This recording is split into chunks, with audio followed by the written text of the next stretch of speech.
Well, hey there. Today I want to speak to you about pak choi. This is actually baby pak choi.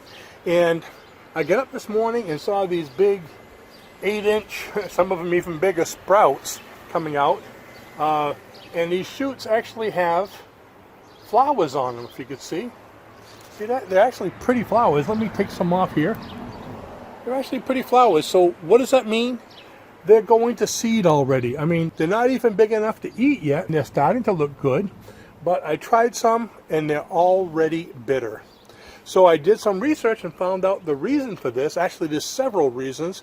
Number one is the excessive heat. Over the last few days, it's been, one day was 100 degrees, a little bit over, then 95 and 90. Even today, it's about maybe 90, but it's extremely muggy. So the heat is one thing. Number two, it could be because they didn't have enough soil to really spread out in. I wanted to try this soil bag garden, so maybe baby pak choi wasn't the best choice. Number three, it could be because they didn't have enough shade. So either way, it got stressed, and this is what they call bolting. It bolted right out. So just so you know, if you plant pak choi, do it when it's going to be cooler, because they grow pretty fast just in a matter of a few weeks.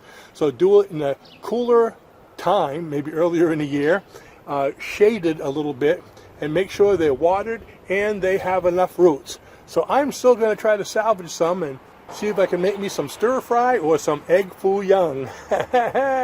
Thanks for watching, and I'll see you in the next video. Bye bye now.